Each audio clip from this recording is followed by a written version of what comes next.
आम आदमी पार्टी युवा प्रदेश अध्यक्ष मनीष यादव जी और युवा सचिव मोना सिवाज जी हमारे साथ मौजूद हैं। और आज ये प्रेस कॉन्फ्रेंस बहुत दुख के साथ, बहुत पीड़ा के साथ करनी पड़ रही है कि एक हरियाणा की ऐसी बेटी जो पीड़िता है, उसके पीछे हरियाणा प्रदेश की पूरी सरकार पड़ गई है।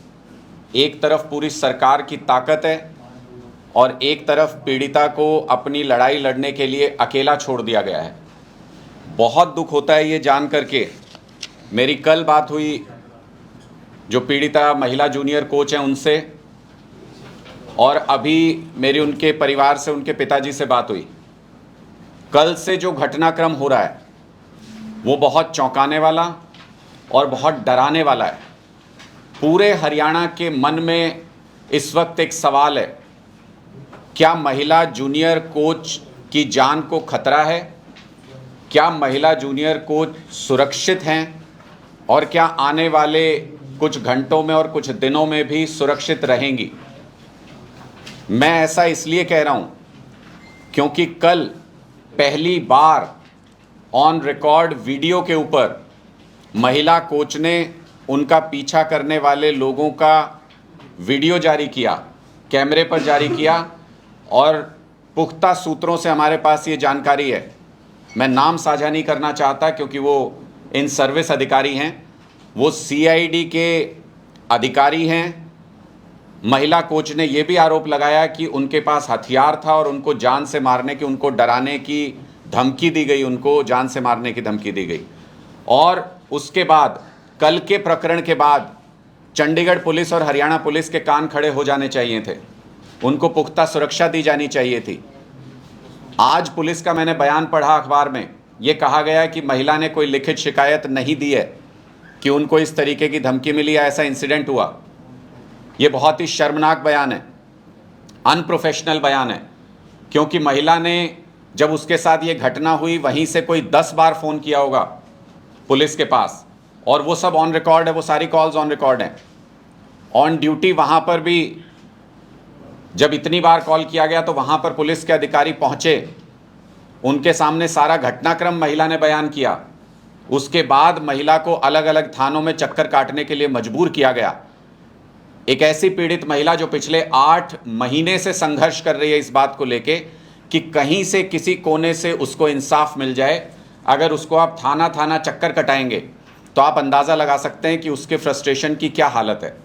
कल की घटना के बाद हमें लगा था कि सार्वजनिक डोमेन में आने के बाद शायद पुलिस के सीआईडी के अधिकारियों में कुछ झिझक होगी, सरकार शायद कुछ स्टेप बैक करेगी। लेकिन अभी मेरी पीड़ित महिला के पिताजी से बात हुई है, अब से ठीक 15-20 मिनट पहले दोबारा सिविल ड्रेस में सीआईडी की टीम के साथ महिला कोच का कन्फ्रंटेशन हुआ है।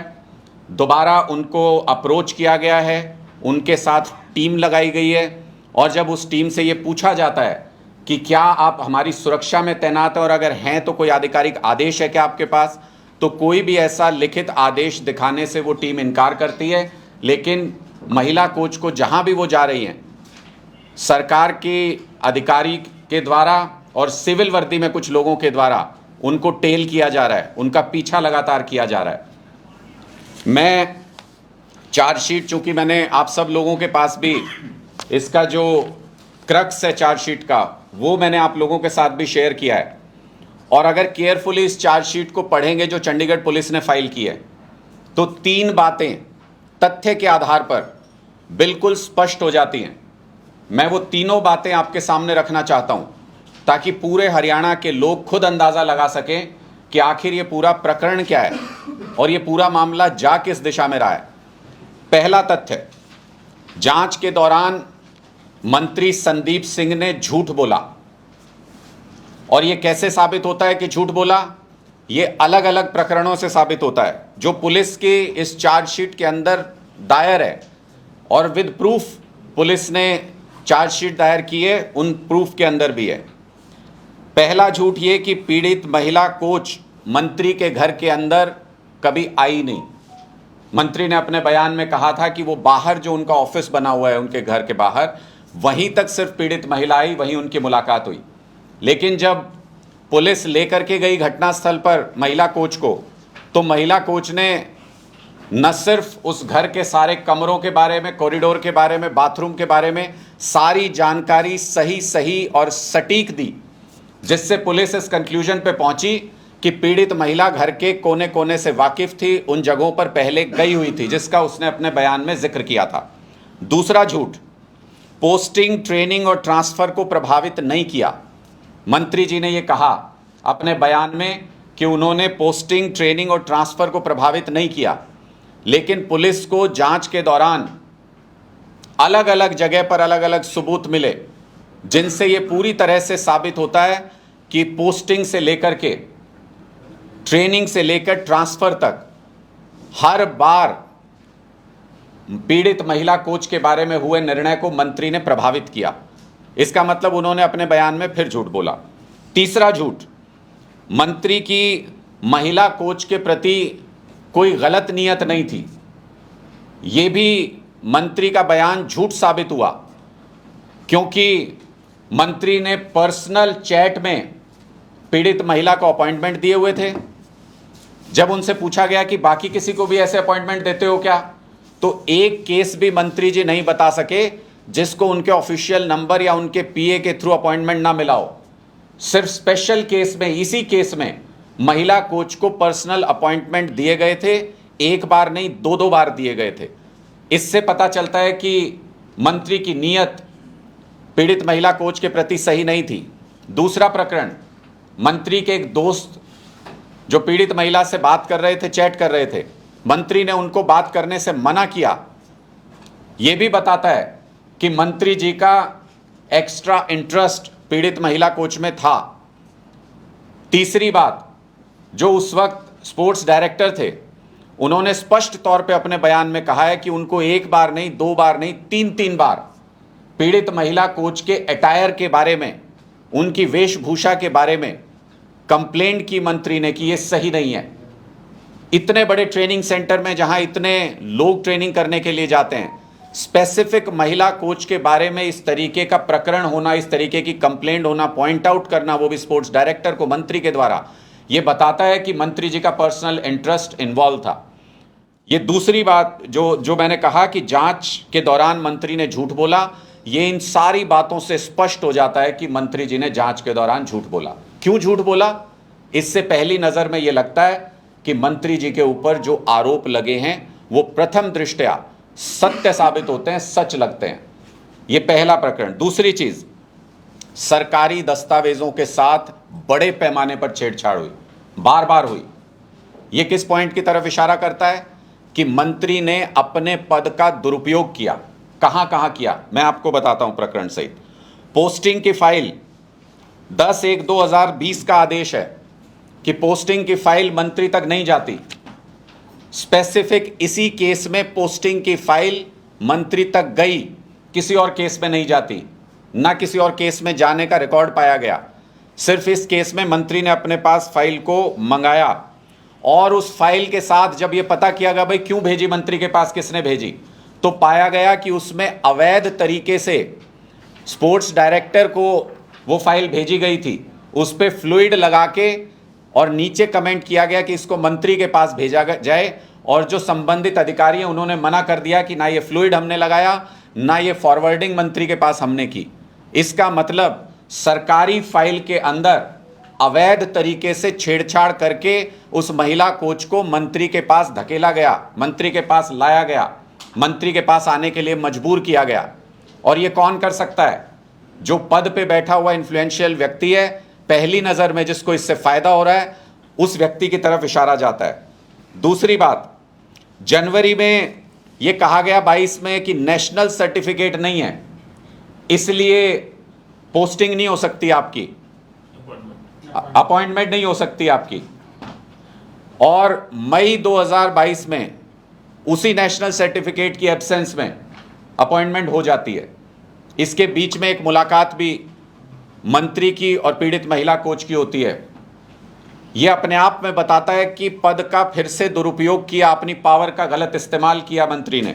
तीसरी चीज, विदेश में ट्रेनिंग की फाइल भी नियम के आधार पर मंत्री तक नहीं जाती है, लेकिन मंत्री ने वो ट्रेनिंग की फाइल भी अपने पास मंगाई और दबाव बनाया नाजायज तौर पे कि अगर ट्रेनिंग पे जाना चाहते हो, खिलाड़ी के लिए वही सबसे बड़ी चीज होती है कि उसको अच्छी ट्रेनिंग मिल सके। उन पर दबाव बनाया गया कि अगर ट्रेनिंग पे जाना चाहते हो तो कॉम्प्रोमाइज करना पड़ेगा। ये दूसरी बात से ये सिद्ध होता है कि मंत्री ने अपने पद पर रहते हुए अपने पद का, अपनी पावर का दुरुपयोग किया। अब मैं तीसरे पॉइंट पर आता हूं। जांच को प्रभावित करने की कोशिश की गई, सरकार बचा रही है मंत्री को। कैसे पता चलता है? पहला, लाई डिटेक्शन टेस्ट कराने से मंत्री ने मना कर दिया। जब उनके पास कुछ छुपाने को नहीं था तो फिर उन्होंने लाई डिटेक्शन टेस्ट कराने से क्यों मना कर दिया, जबकि पीड़ित महिला कोच ने अपनी तरफ से ऑफर किया कि अगर मेरा लाई डिटेक्शन टेस्ट करना चाहते हैं तो मैं करवाने के लिए तैयार हूं। दूसरा, मंत्री बना के रखा गया, हरियाणा ओलंपिक एसोसिएशन का अध्यक्ष बना के रखा गया ताकि इस पूरे मामले से जुड़े गवाहों को, इस पूरे मामले से जुड़े सबूतों को इन्फ्लुएंस किया जा सके, प्रभावित किया जा सके, बयान बदलवाए जा सकें और खिलाड़ी पर दबाव बनाया जा सके। तीसरा, कल कैमरा के ऊपर आपने खुद देखा सीआईडी का एक अधिकारी कैद हुआ है। किसके आदेश से वो सीआईडी का अधिकारी और आज जो सीआईडी की टीम पीड़ित महिला खिलाड़ी के पास पहुंची थी, किसके आदेश पर ये अधिकारी जा रहे हैं? क्योंकि सीआईडी सीधे मुख्यमंत्री को रिपोर्ट करती है। और नू हिंसा के मामले में हमने ये देखा कि गृह मंत्री ने और पुलिस ने स्पष्ट तौर पे ये कह दिया कि सीआईडी ने हमारे साथ कोई जानकारी साझा नहीं की। तो सीधी उंगली मुख्यमंत्री के दफ्तर की तरफ इस पूरे मामले में उठ रही है कि क्या मुख्यमंत्री का दफ्तर सीआईडी का गलत, गैरकानूनी और नाजायज इस्तेमाल कर रहा है? क्या इसके कोई आधिकारिक रिकॉर्ड मौजूद हैं कि सीआईडी की टीम टेल कर रही है पीड़ित महिला अधिकारी को, और ऑन कैमरा आने के बाद ये विद प्रूफ है वो व्यक्ति कौन है? इसकी जांच होनी चाहिए। स्टेडियम में उस वक्त क्या कर रहा था, इसकी जांच होनी चाहिए। और आज जब महिला कोच के पास टीम गई है तो वो क्या कर रहे हैं, इसकी जांच होनी चाहिए।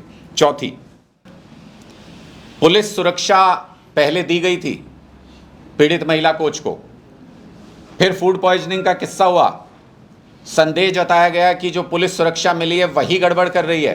परिवार ने संदेह जताया कि शायद खाने में कुछ मिलावट कर दी है। उसके बाद वो सुरक्षा कब हटाई गई, क्यों हटाई गई, क्या उसके आधिकारिक रिकॉर्ड मौजूद हैं, ये किसी की जानकारी में नहीं है। खुद पीड़ित महिला कोच भी ये कहती है, मेरी उनसे बात हुई तो उन्होंने कहा कि मुझे नहीं बताया गया कि कब मेरी सुरक्षा लगाई गई और कब हटाई गई। पहले पुलिस वाले आते थे, वो रसोई तक भी जाते थे, उसके बाद आना बंद हो गए, मुझे दिखना बंद हो गए, बस इतना ही उनके पास जानकारी है। चौथा, हाई प्रोफाइल मामला, धमकी के प्रकरण है, लालच देने के प्रकरण है, इन्फ्लुएंस करने के प्रकरण है। हरियाणा पुलिस का तो समझ में आता है कि वो हरियाणा सरकार को रिपोर्ट करती है, वो सुरक्षा मुहैया नहीं करा सकते क्योंकि उनको तो महिला खिलाड़ी को डराना है, धमकाना है, इन्फ्लुएंस करना है।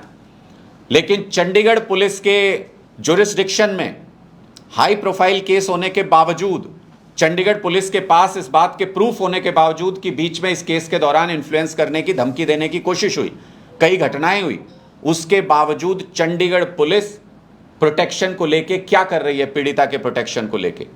क्योंकि एक प्रकरण जिसमें दुष्कर्म की कोशिश का आरोप है, जिसको पुलिस ने अपनी चार्जशीट से भी ड्रॉप किया है, उसमें पुलिस ने यह कहा कि यह तो सिद्ध होता है कि पीड़िता वहां थी, यह भी सिद्ध होता है कि जो पीड़िता ने बयान दिया वो सारी चीजें मैच हुई उस दिन के बारे में वहां पर, यह भी सिद्ध होता है कि पीड़िता को उस दिन चोट लगी थी। लेकिन चूंकि वहां कोई और गवाह नहीं था तो कोरैबोरेटिव एविडेंसेस नहीं मिले। ऐसी स्थिति में सिर्फ पीड़ित महिला का बयान ही उस जगह का, उस प्रकरण का साक्षी है। तो ऐसी स्थिति में पीड़िता का जीवन, उनकी सुरक्षा और ज्यादा महत्वपूर्ण हो जाती है। ये जानते हुए भी चंडीगढ़ पुलिस ने सिक्योरिटी प्रोवाइड क्यों नहीं की पीड़ित महिला कोच को? और कल की घटना के बाद हम सब के मन में यह संदेह है कि क्या पीड़ित महिला कोच की जान खतरे में है। और मैं ये बहुत जिम्मेदारी के साथ ये बात कह रहा हूं ये सिर्फ आरोप नहीं है, जिस तरह के प्रकरण हो रहे हैं, क्योंकि बहुत सारी चीज़ें ऐसी हैं जो उनके साथ जहां वो रहती हैं वहां पर जिस तरीके से दबाव बनाने की कोशिश हो रही है, जिस तरीके से उनको डराने धमकाने की कोशिश हो रही है, जो जानकारियां परिवार ने हमारे साथ साझा की हैं, उन सारी जानकारियों के आधार पर बहुत जिम्मेदारी से मैं ये सवाल पूछना चाहता हूं और हरियाणा के लोगों के मन में ये प्रश्न है कि क्या जूनियर महिला कोच की जान खतरे में है? क्या मुख्यमंत्री खट्टर साहब इसका एक पुख्ता, विश्वसनीय, भरोसेमंद जवाब दे सकते हैं कि पीड़ित महिला कोच पूरी तरह से सुरक्षित है? और ऐसी मुख्यमंत्री जी की क्या मजबूरी है कि तीनों बातें सिद्ध होने के बाद कि एक व्यक्तिगत तौर पर उनके ऊपर जो आरोप लगे हैं वो सत्य प्रतीत होते हैं, क्योंकि वो झूठ बोल रहे हैं पुलिस इन्वेस्टिगेशन में, बार बार ये साबित हुआ पुलिस इन्वेस्टिगेशन में, उनके ऊपर आरोप सही नजर आ रहे हैं पहली नजर में। दूसरा, उन्होंने अपने पद का दुरुपयोग किया, जिस पद का इस्तेमाल करके उन्होंने पहले इतनी बार इन्फ्लुएंस किया है सारे मामले को, क्या गारंटी है कि मंत्री पद पे रहते हुए, हरियाणा ओलंपिक संघ के अध्यक्ष रहते हुए वो आगे इस पूरे मामले को प्रभावित नहीं करेंगे, गवाहों को प्रभावित नहीं करेंगे? मुख्यमंत्री जी क्यों निष्पक्ष इस केस की सुनवाई नहीं होने देना चाहते हैं? क्यों इस मंत्री को अभी तक मंत्री पद पर बिठाया हुआ है? ये बहुत ही महत्वपूर्ण प्रश्न है और हरियाणा के लोगों के मन में ये सवाल है कि क्या हरियाणा के मुख्यमंत्री हरियाणा की एक बेटी की उम्मीद को पूरी तरह से खत्म करना चाहते हैं? क्या उसकी सुरक्षा को लेकर के जो सवाल लोगों के मन में है, क्या उनका कोई जवाब हरियाणा सरकार के पास है? और क्या मुख्यमंत्री जी इतना कुछ होने के बाद क्या आरोपी मंत्री को अपने मंत्री पद से अभी भी हटाएंगे, या इसमें पूरे प्रकरण में, पूरे मामले में मुख्यमंत्री मनोहर लाल खट्टर जी की समक्ष रूप से, सक्षम रूप से पूरी शह मंत्री संदीप सिंह को है? ये स्पष्ट करना होगा हरियाणा सरकार।